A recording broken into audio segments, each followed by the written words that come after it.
When you eliminate the impossible, whatever remains, however improbable, must be the truth. And we're getting close to the truth behind the mystery of the Lighthouse of Lunacy. Because here in, I think this is part 25 now,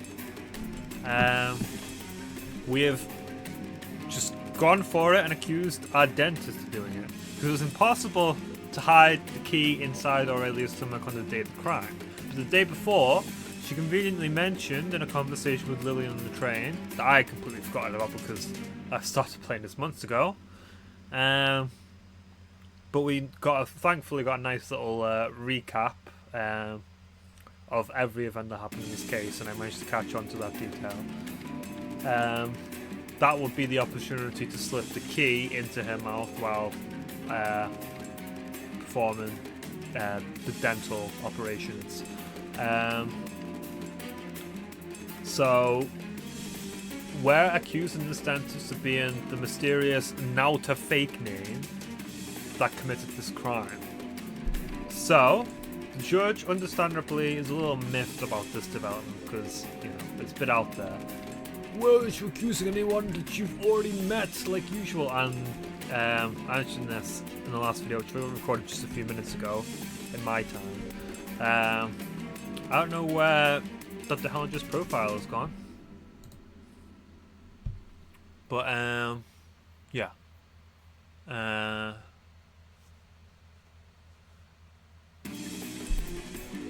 We will see what happens with that. It's probably just... I'm going to chalk up to a mistake. I don't think it's anything meaningful. Oh yeah, and this is Act Omicron. I looked that up. Hopefully, I'll be able to get this case boxed off by today, because I really want to get to the bottom of this.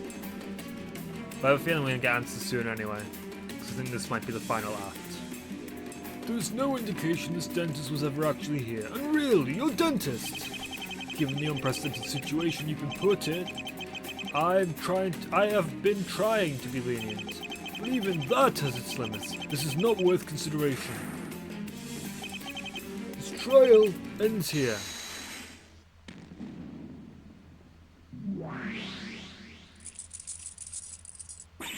You just gave me a heart attack while I was already having one. Stopped in mid-swing. That's pretty clutch if you ask me.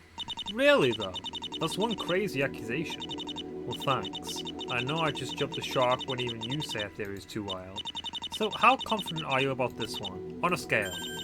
I give this a 50-50 between being right or me being insane and paranoid. Those are better odds than what it felt like. Any idea how to sell this to the judge, though? Compared to just eating the key yourself, this one's a bit harder to figuratively swallow. If I had a good argument beyond that, I would have said something. But even if I could actually explain the murders with this, which I can't, I doubt it would mean much. I got no proof to support my suspect was even here, and I doubt there's any to find.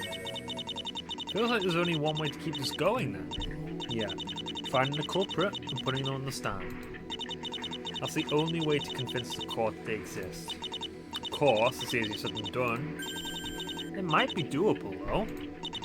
Depending on circumstances, there's only two things you do after pulling off a murder like this. The most pragmatic option is to run for the hills, obviously. If that's what happened, we're screwed. I doubt we'll be allowed to summon her back here, even if I know the location of her office. Thankfully, that one's kind of unlikely. True, the culprit really got stuck on the lower floor, like you guessed, and that means that there's no secret escape route or anything. Which means they're still trapped in this place like the rest of us. I'm guessing that's option 2 then. Yep, if you can't run, you gotta hide until things settle down. But that means we still got a chance to drag this killer out in the open. Sounds good if I had a clue where to look, because right now it seems the culprit evaporated. There has to be a way to get away after killing Mr. Guard. She's right. Mr. Guard's murder is the key. If we can figure out how the culprit avoided detection, that might give us a clue where they are hiding right now. How much time do we have? It might be time to do some advanced thinking. Oh, that's what I like to hear. Battery's pretty charged. We should be good for a while. Perfect. You got an idea? Closing in on the big picture yet? Not quite. I still need to parse all the information we have in light of this new suspect. The testimonies we got earlier contained a lot of unresolved issues. Something is telling me that once we add this new variable, x, then all those equations can be resolved. Well, I told you everything I saw. Sorry, I don't think I got any more clues. It's fine, you've done plenty. This one's my job. This really is starting to feel like the good old times. Wow. You're right, if we ignore the absurd states. Well, do your thing. I'm expecting some big brain stuff. Nostalgic indeed. But in the end, there's no way to go back to those times. We can only move forward and hope to create something new with the experiences we've gained. Save my worries for later. Right now I have to think. Recall. Process. Visualize. We're going to do an actual big brain memory and not go insane?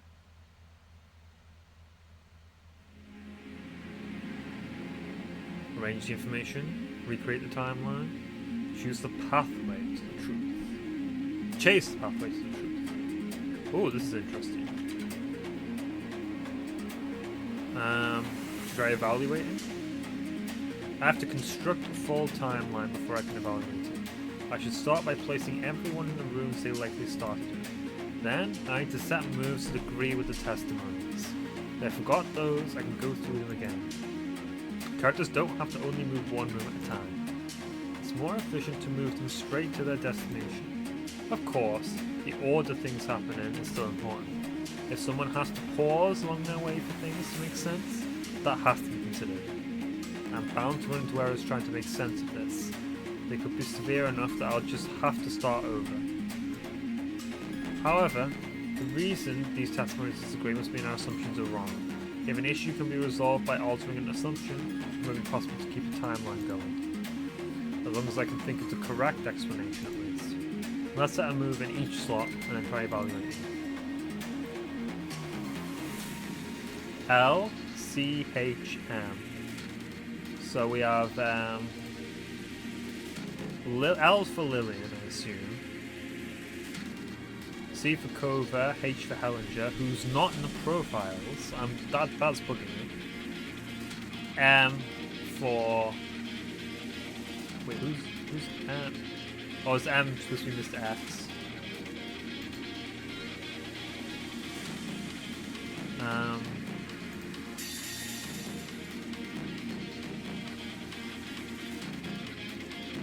Oh, V would stand for... Oh no, X is Mr. X. Oh no, M is her, right. No, that needs to be somewhere else. What's axioms? X shot Mr. God directly while being in the same room. There are no accomplices, no one is covering for X. Only one incident occurred. The murder wasn't reenacted to create false testimony.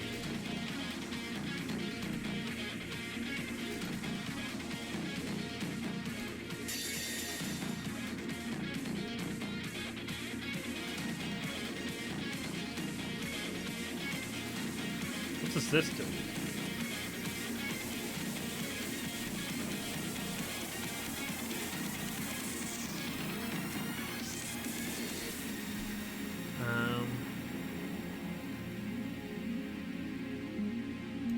They would have had to have been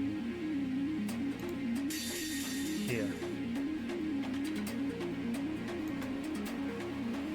They would have to have been here, right?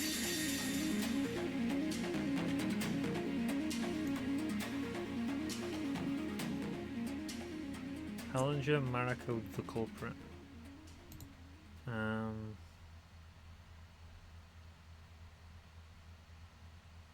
don't know.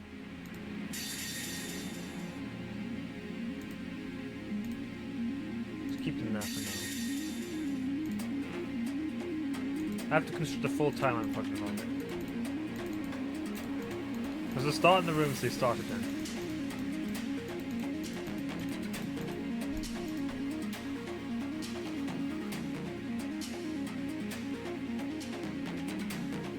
We'll start with... she would have to be in there.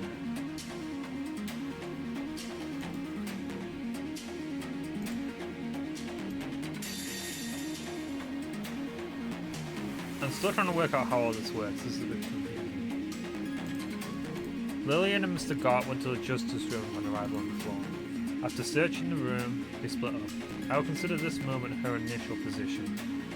But Mr. Gart went to take a second look, and so Lillian went to the autonomy room. She says she moved there counterclockwise. Curiously, no trace of this was good on the dusty shelf she was climbing over. Just when she entered the room, she also heard the gunshots and turned around to rush back. Back in just as she found Mr. Gard's dead body, no one else in sight. This put her in shock. But she still noticed that Mr. Cover and Dr. Hellinger eventually entered the room behind her. After that, she stood together with the others for the investigation. So her initial position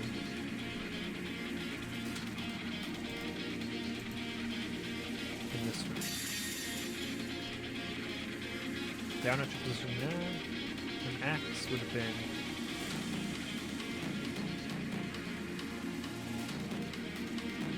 maybe X was there as well.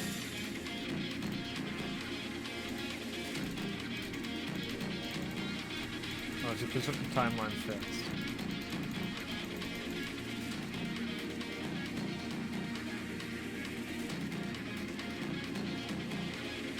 Oh, I see. This is the. So we've got these things to start here.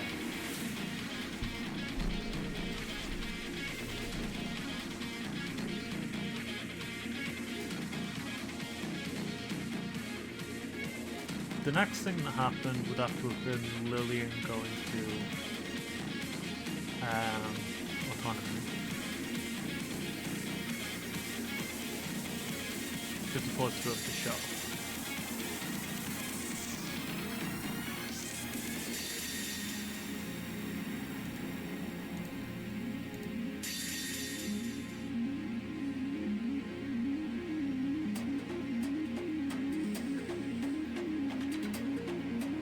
But actually, no, X should already have left by this point.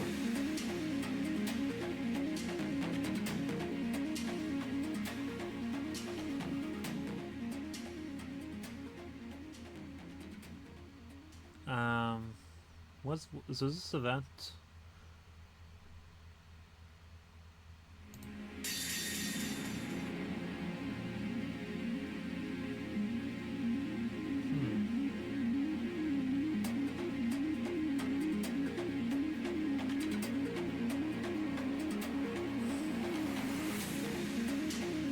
This is a very interesting setup, but it's also quite confusing.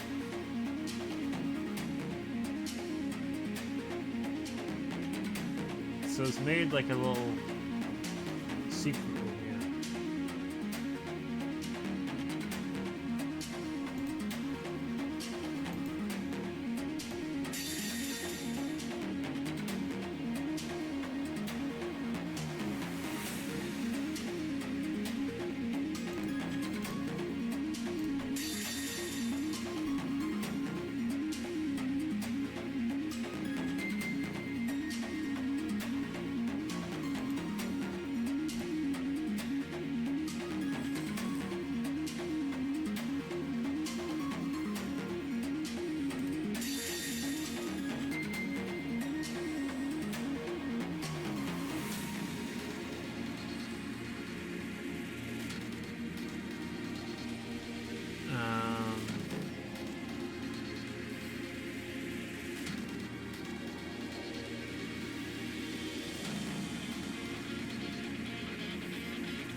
No, wait. No, Lillian would have had to have gone here first. And then the culprit would have had to, I don't know, go back there somehow.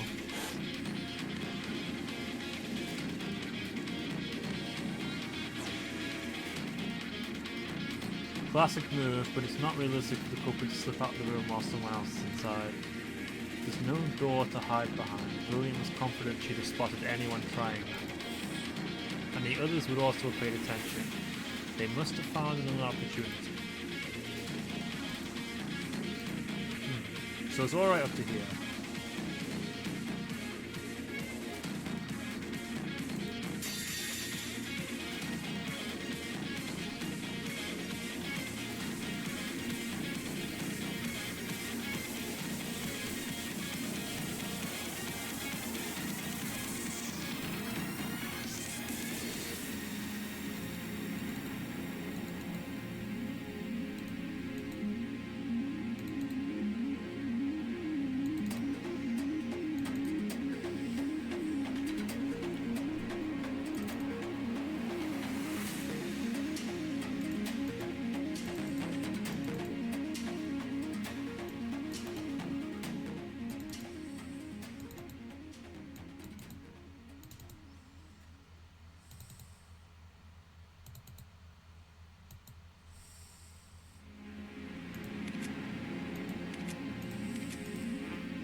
this do?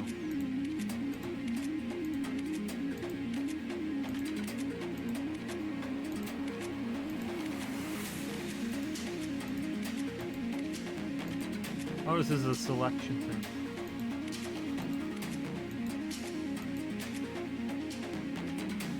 This lets me go back.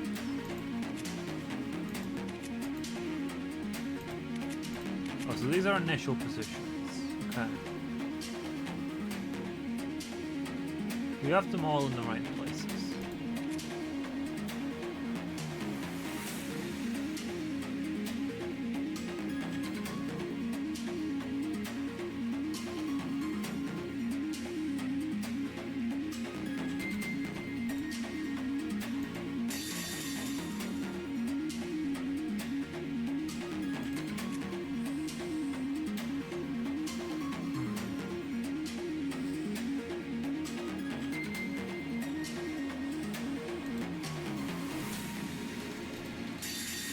Climb the shelf.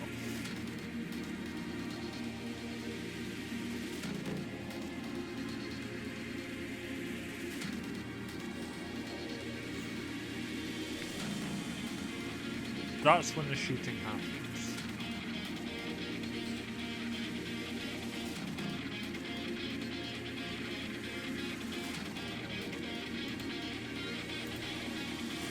So X would maybe go. Let's get some help.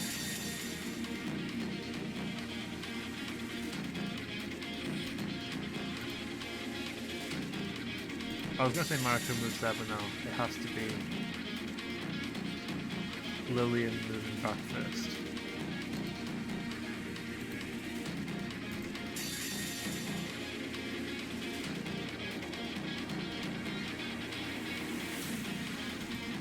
Then Marco would have moved here.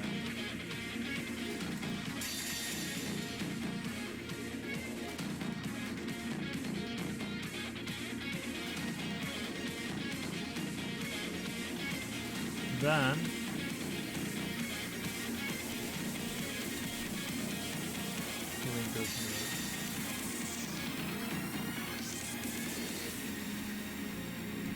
then it would have to be Kova going to the room.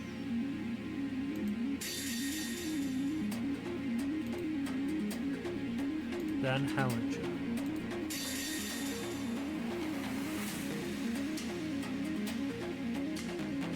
Then Mariko returned.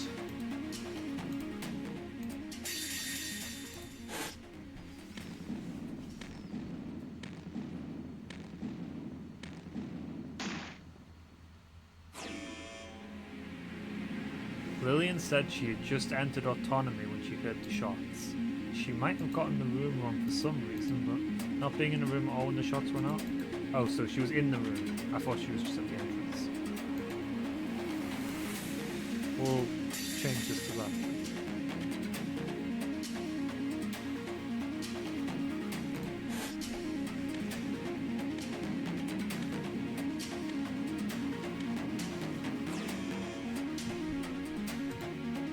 Lillian and Mariko did not bump into each other. Mariko may have seen her from a distance, but Lillian had no idea she was there.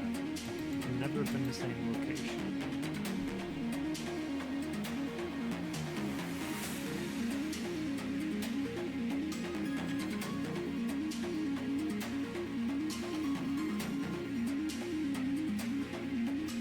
If we change this to autonomy, it gives more time to move.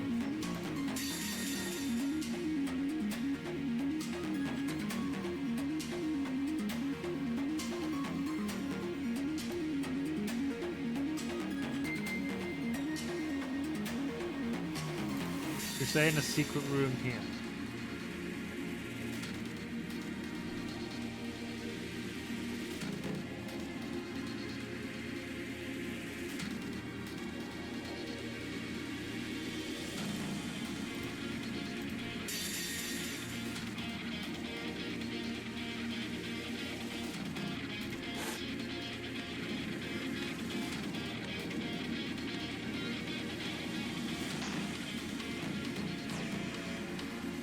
Saw that. She used to be in the hallway by this one. How would I click that?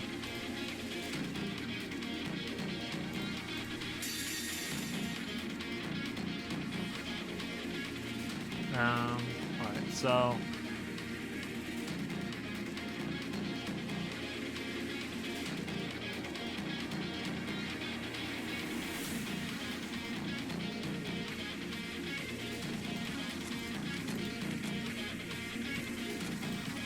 she's in a secret hallway to start with.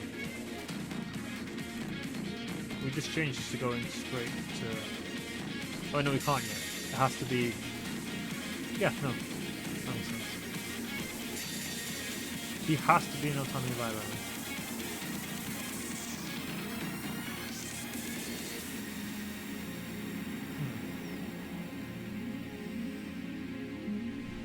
I'm still trying to make sense of the way Mariko compared to Lily. Jumped out of ventilation shaft for a room full of ears. Oh, so she woke up in that room as the initial position. So we have to say... Maybe Lillian went into a secret room then. So we'll say she was here to start with. Lillian went to here.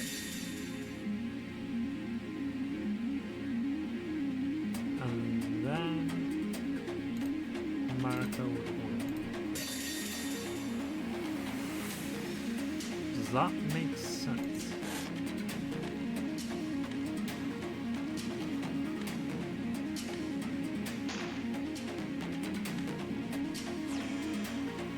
That makes sense up to that point. Hate to break it to you, but if the culprit just walked up to Lillian like that, she'd tackle him. And she mentioned this detail to us. So first, we have to have Mariko moving back to autonomy. Then we have to have Lillian going here. Then we have to have the culprit going here.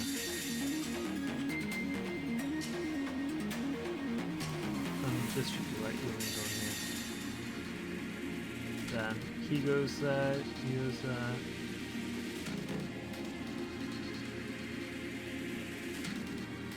And then, while they're all distracted, X goes to the elevator. How's that?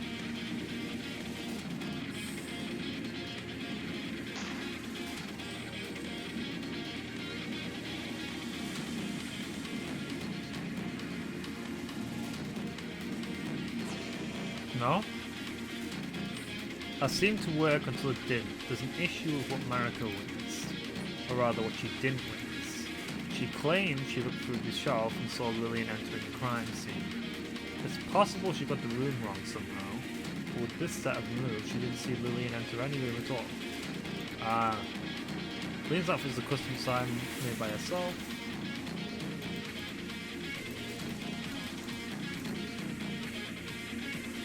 So how do I have this so far?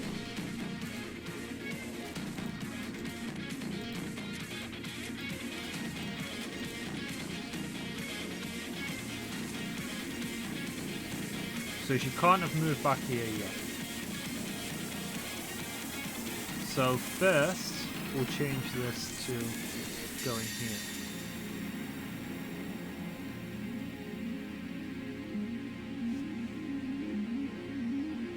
Then, we'll change this next one to X going into here, which is now empty. Then, she goes into Justice. And Mariko... Wait, did she... No, she's already there.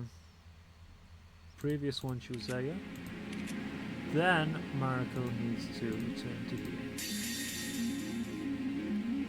Does that work?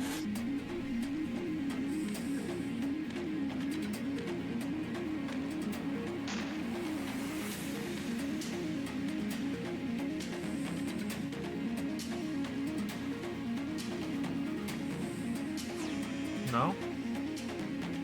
This went wrong right from the start.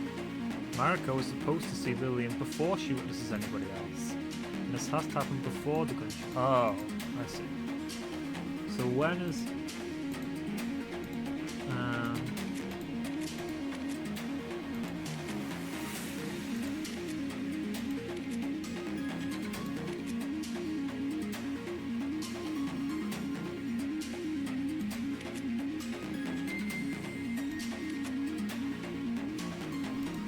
initial positions.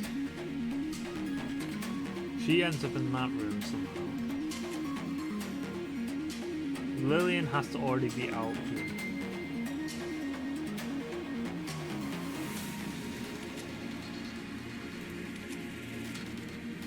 Lillian thinks she's in Northampton.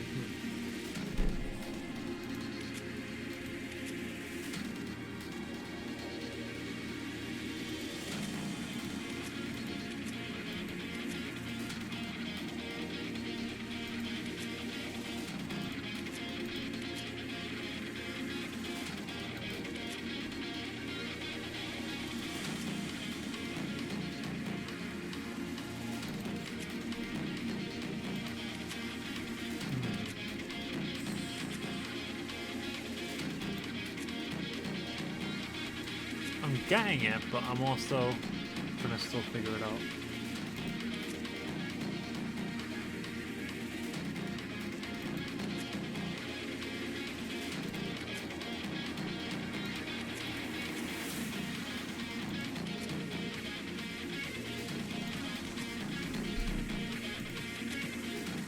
This must have been really hard to make. I'm impressed with this. The fact that it manages to evaluate everything as well. I think we're right with the theory of using that elevator when everyone was distracted.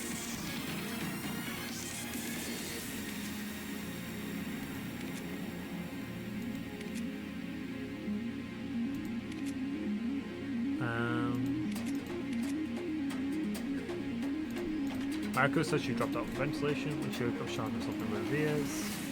She was to the hallway and approached the shelf to her left. So she saw Lillian. Lillian was there before she got there, so.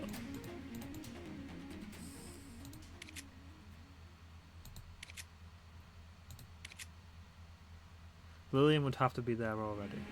So we need to move around the time in which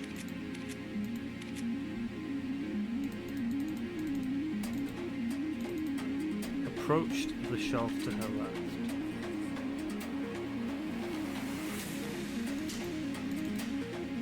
Oh, she heard the gunshots after, but she saw Lillian as soon as she got there.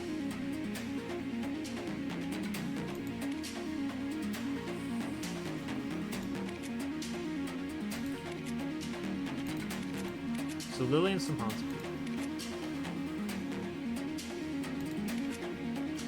She has to be there before the guns go off. So if we reorder that to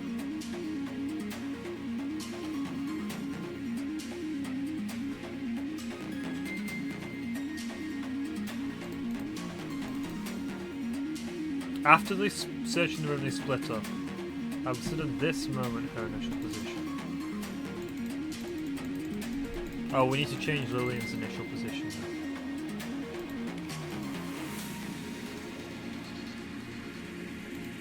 To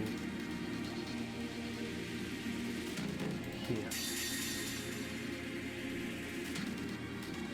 Then she went here. How about that? No.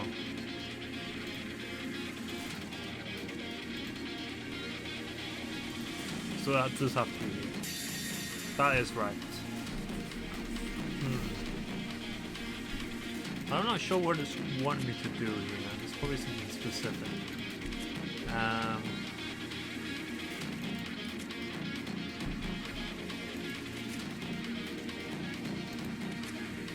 Something to do with this shelf.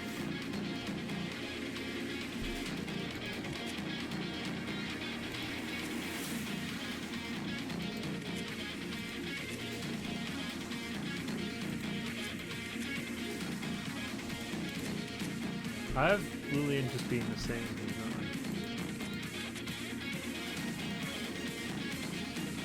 That needs to change, I think.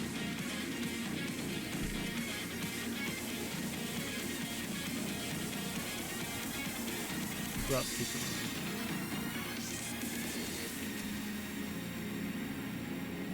Oh no, I get it. She was at the start here. Then she went into this.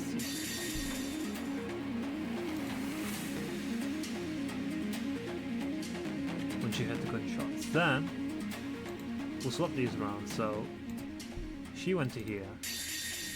And X went to here. How's that?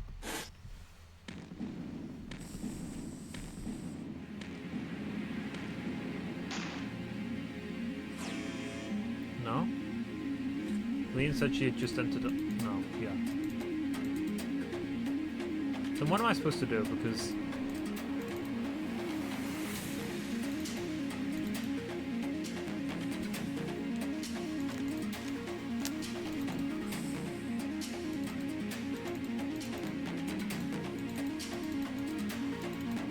oh, I see.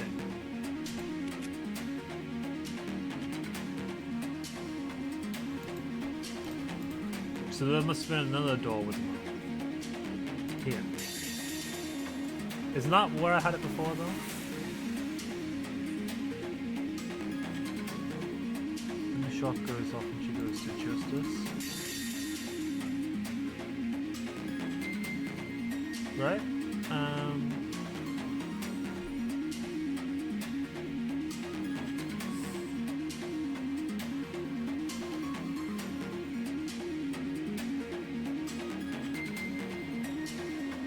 No, I get it. If we put this here, she would have... Actually, no, this can't be right. What am I saying? This would have to be really here, right? So she ends up there, having to climb some shelf.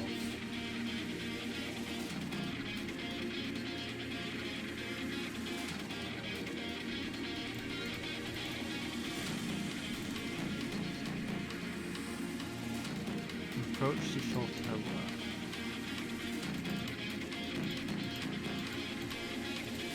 Then she heard the gunshots and panicked.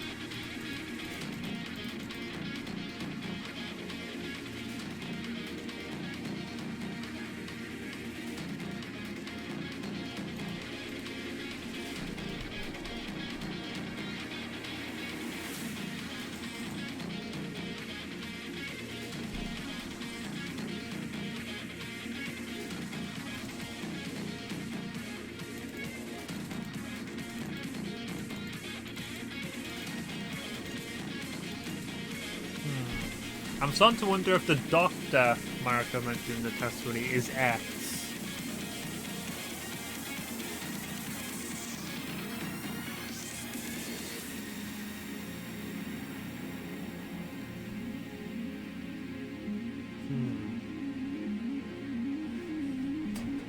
We have Cova moving into Justice there.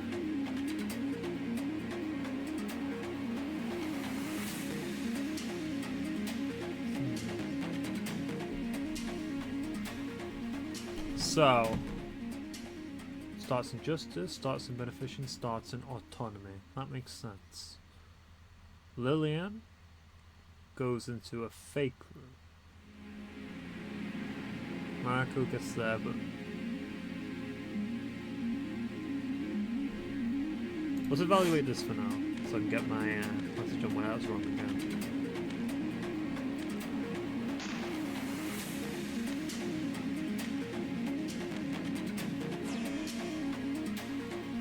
Classic move is not realistic for the culprit to slip out the room while someone else is inside. There's no door tied behind. Lillian was confident she'd spot anyone trying that. Neither would also pay attention. Oh no, this is just because I had... Yeah, I need to change something. I'm starting to wonder if Cova might actually be a accomplice. If Cova walked with the doctor.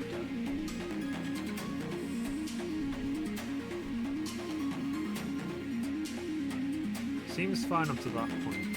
So this seems to be alright.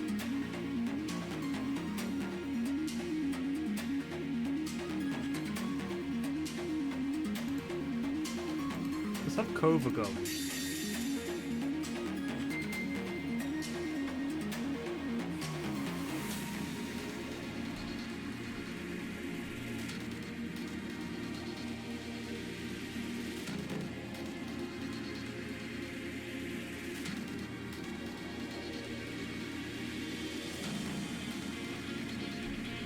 Can't demand no dock.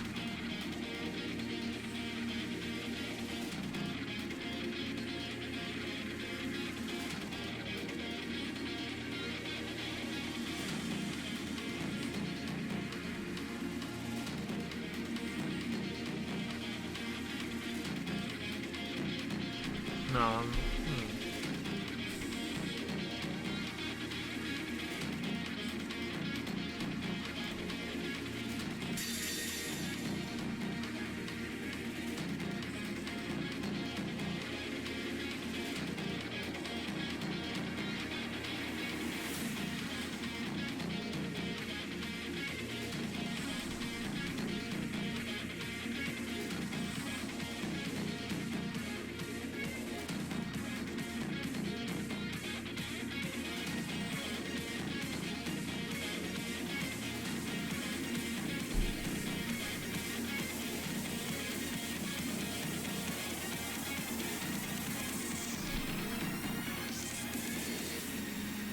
I'm confused.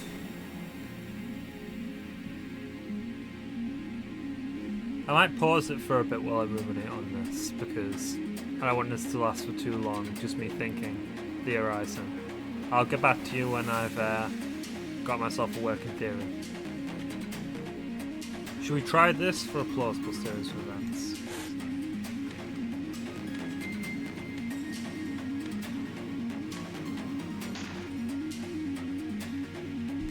Well, there's an issue here. The movement so far doesn't look like Lillian climbed over the shelf. If her testimony makes sense, she needs to somehow do that on her way to the room. Is there a way to explain this? The real location of the shelf was in her path. There is a second shelf. I'm thinking second shelf. A second shelf there? That might work. Let's think through the rest.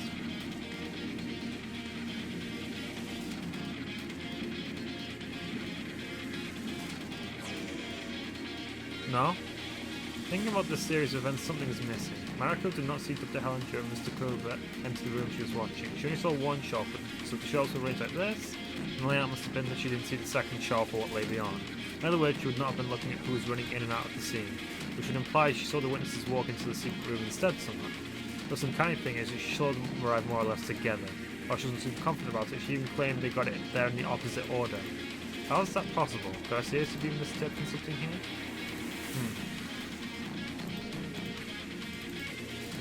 Did she say the order?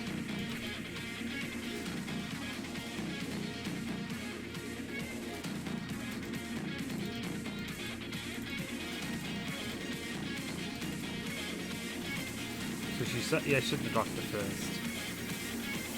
I'm just going to try that again quickly, but say the other thing instead and see what happens. Just to see what happens. There's an issue here. There's a second shelf.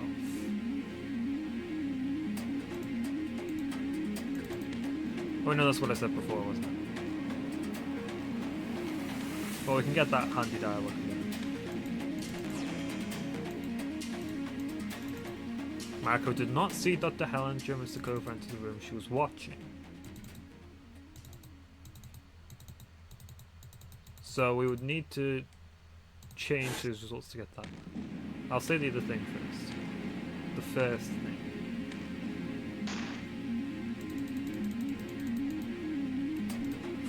The relocation of the shelves in the bad. No, it just doesn't let me do that. This usually kind of goes beyond its position. We have Mariko being right at the shelf, and these two do not bump into each other. Even if we were to say that Lillian climbed before, Mariko showed up, the dust disproves that. And this will get me anywhere, even approach.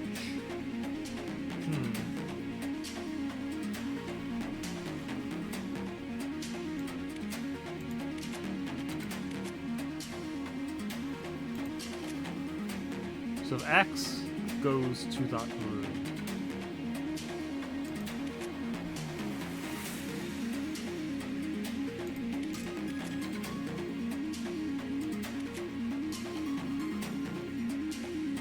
The doctor. Then Lillian goes to the justice room. And Kova goes to this room.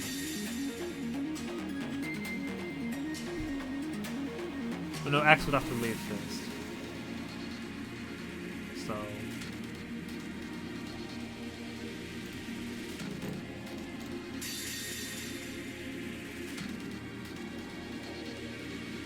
No, X is already here. X would first have to go to this room.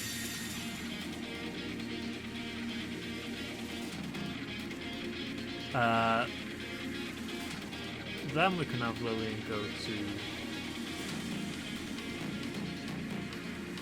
No, it doesn't give us enough room to do stuff, does it?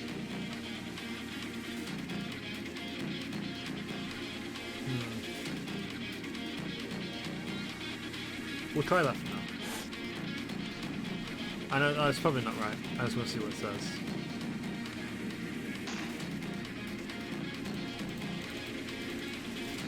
I think this is right.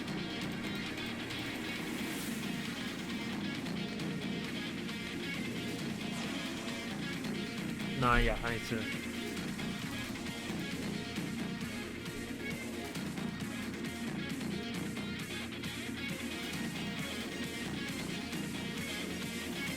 It doesn't give me enough time to move Kova, does it?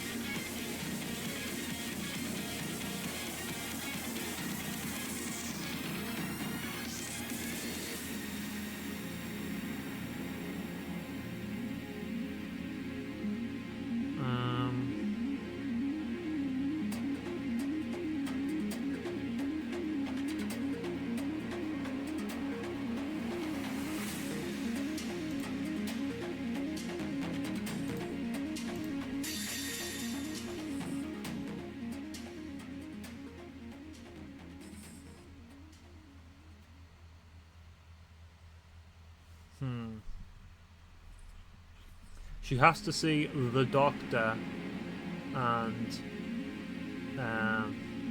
Kova go into the same room.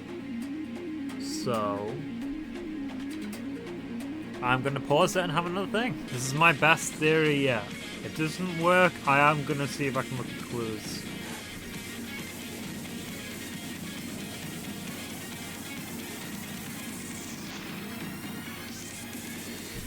There's an issue. We know it's the second shelf.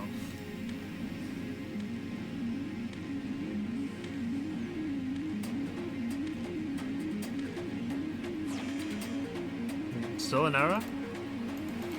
Mariko did not see Dr. Helen yet. I'm thinking the kill moved the shelf though.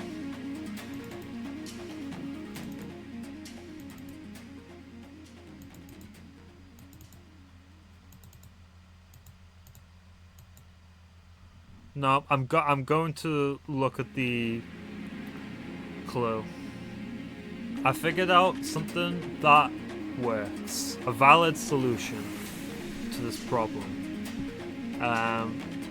It's been a lot. It's taken a lot of ruminating and admittedly some of the hints, but the only valid solution is, and I'll walk you through it before Aurelia obviously says something. So, everyone is in the right places at the start. So X is hiding in the room. Mariko starts off in autonomy. She hasn't moved anywhere. That was what was tripping me up for a while. Then she goes to that shelf. Lillian climbs the shelf and goes into the room here, which she thinks is the room here. Right? Now. X hides in this hall. He won't be picked up by the motion sensor or seen by them. And he won't be seen by anyone else as well. Or she, as I suspect, because the dentist had a female name. Then, Lillian returns to justice, finds the body. X slips past, makes his way into the hidden room. Kova, who might have seen this happen and pursued X, goes into this room as well. Mariko saw this happening, X as the doctor, and C as Kova the Candyman, because that's the order that she saw it in. She gets scared by this, goes back to that room. Then, oh, what's this? X is the one who goes to this room. He steals Kova's clothes and flees the scene.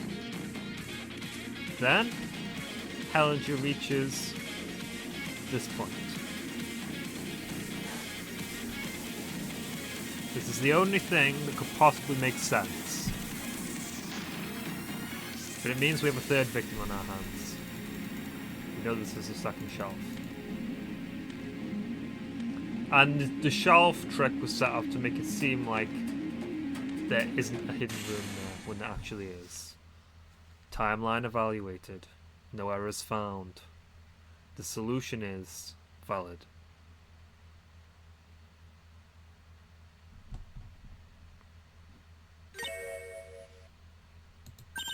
I know that look.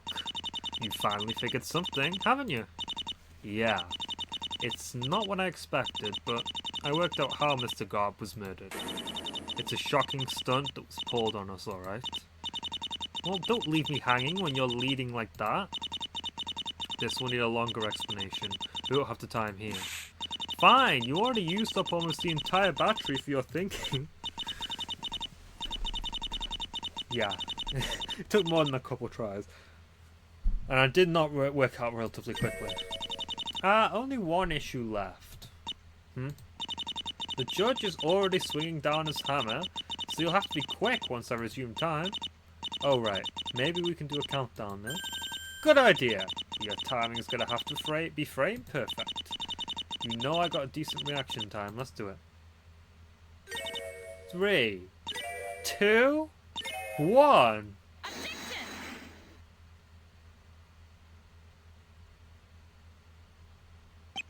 I'd be shocked, but this is fairly expected at this point. You know the stakes. Give me one single good argument why the court should consider your theory. Preferably in one sentence or less. I'll cut right to the chase. I'm going to summon the true culprit to the witness stand. Predictably already it wishes to tire the court yet again by pestering another irrelevant witness. I submit a verbal mandamus to terminate the defense's pursuit of this asinine theory. Maybe I could substantiate it if you didn't cut me off before the most important part. Mr. Garth's murder can only be explained by my theory. Unless you are back to pretending that you would accuse Lillian, I highly question that. You don't seem to have been paying attention. I remind the court that the witnesses contradicted each other. Even if we throw out Lillian's testimony, that still leaves other parties in conflict. My theory can perfectly account for all of that. Oh, please, it's perfectly accounted for. I merit one of those witnesses being a confused 8-year-old. That's an easy thing to run with when you've got no better answer. But if there's another answer that actually explains it, that is clear which one is superior. Very well, Miss Chase. I suppose you did not really go over your new stance for the second murder yet. If your theory truly lives up to that promise, it may be worth consideration. Let's be careful. I can't afford any more mistakes. This one has to count. What Dr. Hellinger said earlier is true. I need actual supporting evidence if I want it to stick. There's a proposal I'd like to make. To confirm my theory, it'd be faster to ask the 3 witnesses a few clarifying questions. I cannot say I like the potential prospects of that. I assure you I'll only need 1 question per witness here. I hope it doesn't need to be stated that I am thoroughly against this. 1 question will turn into 3, which will inevitably multiply into an ocean of additional wasted time. I will be strict on this. 1 question, total, and no follow-ups. If it does by some miracle seem like you gained a new insight from the answer, You will be allowed to question the others as well. That should be fine. I already know what to ask. If I'm right about this, it should be easy enough to lead with something impactful. Go ahead. Line up the summon the witnesses.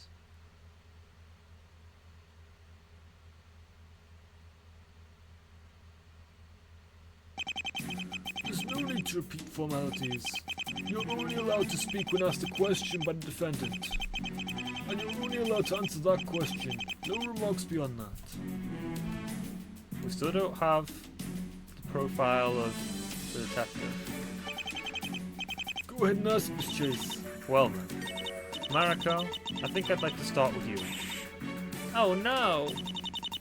I guess I can't blame you for not being too enthusiastic after all that. Anyway, there's only one thing I think you would best clarify for us.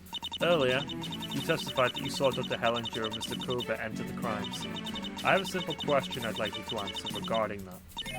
Could you tell me the doctor's gender, please? What kind of... Just let her answer the question. What's a gender? Was it a man or a woman? Huh? That's a strange question to ask me. The doctor's a man. Probably. I thought you talked to him.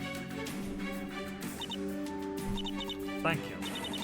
How's that for sufficient impact, Your Honor? Well, I do have to admit I'm not sure what's happening here. Why would you call Dr. Hellinger a man? It all makes sense once you realise we've been miscommunicating with the witness. She's been referring to people with her own job titles, probably because she's bad at remembering their names. In her actual testimony, she said that she saw the Doctor and the Candyman. We understandably assumed this was referring to our two witnesses. I didn't, but I wasn't allowed to ask my own question. Indeed, we know Dr. Hellinger does have an academic title, so Doctor sounded fitting enough. We should have stopped and asked ourselves if somebody as young as Mariko would know or care about her. Because our Dr. Hellinger and this Doctor are clearly two completely different people. What in heaven's name? Miss Mariko, you weren't talking about the witness standing next to you. No, I thought you knew him. That's not the Doctor. That's the detective, right? The detective and the princess were already on the case. That's what you dubbed her earlier in the trial.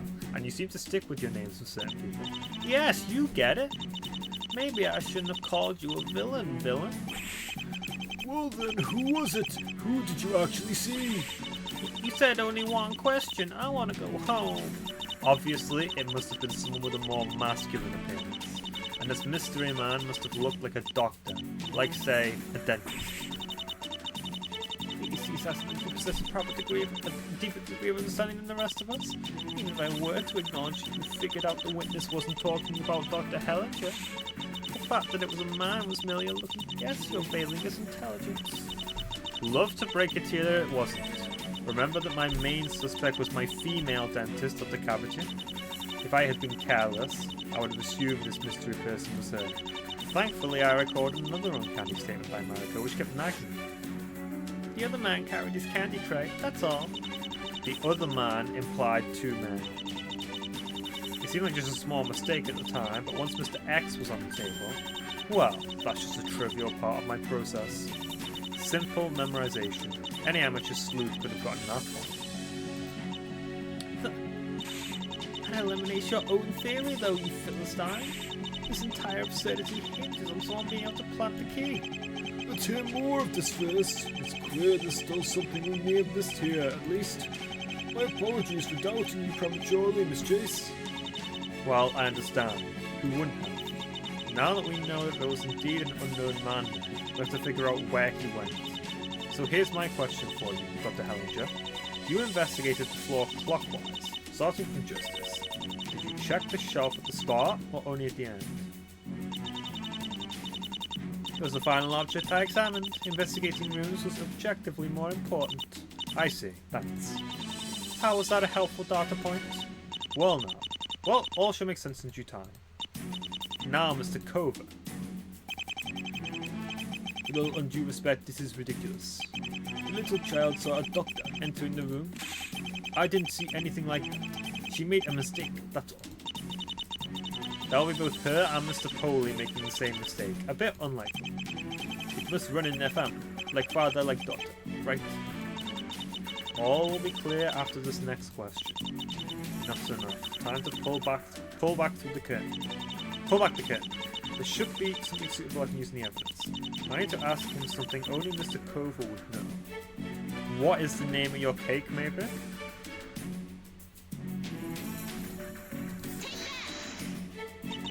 My question for you is about your cake. Huh? Specifically, I really need to know... Can I have some? That would be really funny to say.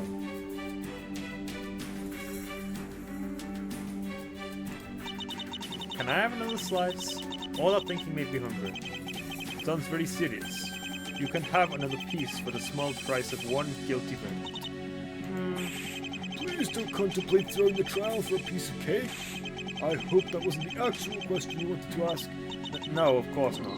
What the hell am I doing? Don't get tempted. Something I also want you to know. Specifically, I really need to know... Why is it called the Cobra Strawberry Price? Oh, we're not going to question it. Because it has a strawberry. Ah, right. So... That wasn't actually the question. I actually know, because in the earlier recap we went through this. They proved the recipe wasn't actually a secret recipe, but we promised not to tell anyone. Let's ask them to actually verify it. Word on the street is that this cake was made using your own secret recipe. It is paramount to the case for me to know what it is. Could you please tell me? You're very funny, Miss Cheese. No, really. Is there something weird about me wanting to know this? Oh, nothing. I mean, it's a perfectly normal question, right? Who cares if it's totally irrelevant to the case? This is the real big revelation. Is that all you take issue with? It might not be as irrelevant as you think. You'll see. Being ominous won't help you. I'm not going to tell you. Newsflash. It's a secret recipe for a reason. Can't give my edge over the competition away. So, you're saying there is a secret ingredient, but refuse to reveal what it is. You're under oath right now, you know? Sue me then. I'll take the fine over losing my whole business. Well, it seems like a pretty serious matter to you. I also failed to see the propriety of this question, to be honest. No worries. I already got what I needed. Now that it's all assembled, I can show you how this murder was pulled off. This isn't real. It's all merely another bluff. Ahem. We're gonna have to wait till next time. So, yeah. Bye. We will put this case to rest. We'll try to anyway. Or at least get Cover to... Or at least get to go down to the secret room and see what's up there. So, yeah. Bye.